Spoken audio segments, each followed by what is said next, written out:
Oscar De La Hoya claims that Ryan Garcia, his fighter, and Gervonta Tank Davis, the contracts are not signed. He also urges Ryan Garcia to take a tune-up. What up, Fight World? It's your boy Ego, and I'm back with some more boxing. Now, Oscar De La Hoya, he did a recent interview, and he basically revealed, or at least from his perspective, he said the contracts are not signed for Gervonta Davis versus Ryan Garcia. We have been informed that the fight is a go as long as they get past interim fights, right? Tank is fighting January 7th in DC against Hector Luis Garcia, an Olympian who's moving up. He was a champion at 130, moving up to 135, where Tank is not the biggest guy at 135. So that should be a good fight. Now, in other news, Ryan Garcia randomly came out and says that he's going to choose to forego a interim fight and quote unquote a tune-up. And before I get too deep into that, I want to say that Tank's fight to me is not a tune-up. And the only way you would say it's a tune-up is, see, this is, people want to have their cake and eat it too with Gervonta Davis. They want to say, oh, who is he fighting? He's 28, he hasn't fought anyone. And they want to make up all this junk and say that Tank is not that dude. But then on the same breath, they're taking a U.S. Olympian who's a champion in his previous division, and they're saying and calling it a tune-up. So which one is it? So either Tank is so elite that you're calling it a tune-up and not regarding Hector Luis Garcia, an Olympian, as someone who might be able to win, or you know it's a good fight and you're just calling it a tune-up. So either way, I think it's a good fight. It's a dangerous fight. If Tank pulls through and stops Hector Luis Garcia or makes it look easy, that's really just a testament to his ability. But against anyone else relative to the division, you know, these could be a good and dangerous fight from Hector Luis Garcia.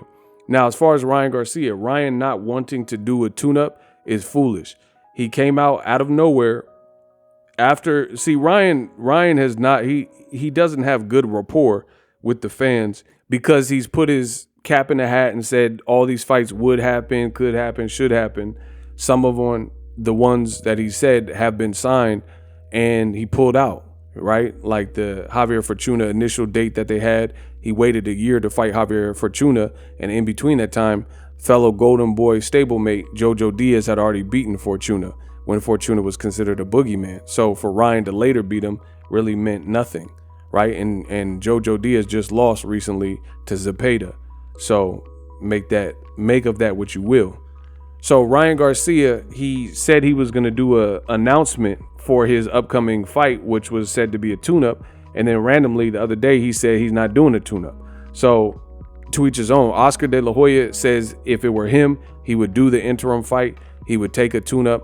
Rumor was that he was going to fight Mercito Hesta, and he should do that. I mean, Ryan is foolish to not do it, because even though he came out on Twitter and said, oh, I don't want to do a tune-up, let's just fight straight away, that's not how it works.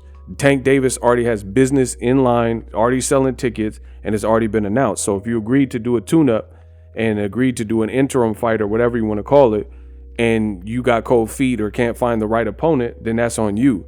But it just makes no sense. Tank is clearly the best person you've ever fought to go into that fight cold. You might as well get some, break your inactivity and really just go into that fight as fresh as possible and as sharp as possible. So weird decision from Ryan Garcia to not listen to his promoter and not forego an interim fight, because again, this is not like negotiate. This was already understood. It was already understood that they both were doing interim fights. And he said himself he was going to do a fight in January too. And maybe he doesn't like the opponent, or they think it's too dangerous. Someone even said that Ryan was cycling on and off, so people are starting to speculate why he would pull the dates. Because Canelo did that same thing where Canelo was in talks to fight Caleb Plant and different guys, and then it kept stalling, and people are wondering why you keep pushing the dates back. So you leave it to people to speculate.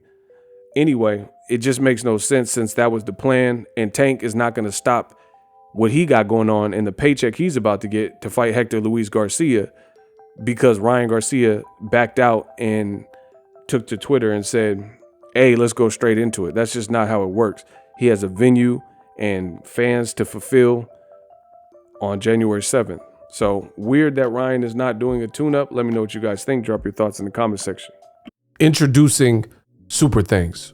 right here on the official Boxingego YouTube. Super Thanks allows you, the viewers, to show a little bit of extra gratitude, which enables me as a full-time content creator to push out the content you need in the world of boxing. Underneath all the videos, you will see a heart with the $sign in it. You can enter any amount that you find suitable as a super thanks. A brand new interactive and colorful way to get your comments highlighted and noticed by not only myself, but other people on the YouTube platform. Super thanks, a unique and cool way to show and applaud us full-time content creators. Hopefully you guys enjoy the content. Super thanks. The future is now. The Hibernation 5s by Kenichi Bear. Hybrid gaming and lifestyle headphones. Out of the box, you can connect to any console or PC. Bluetooth ready with a low latency USB adapter, color RGB, and extreme bass mode. The Hibernation 5s adjust to you. Whether you need a gaming, travel, gym, or lifestyle headphones, the Hibernations got you covered. The new Hibernation 5s, link in the description. Customize the way you hear the world. Welcome to the nation. Are you tired of your YouTube videos not getting any views? Well, consider TubeBuddy. I've used TubeBuddy for years to scale up my YouTube channel. Now we're sitting over 200,000 subscribers. TubeBuddy is a browser extension that offers a ton of built-in productivity and time-saving services to take your channel to the next level. Use my link in the description to get started with TubeBuddy and level up your channel faster. We working.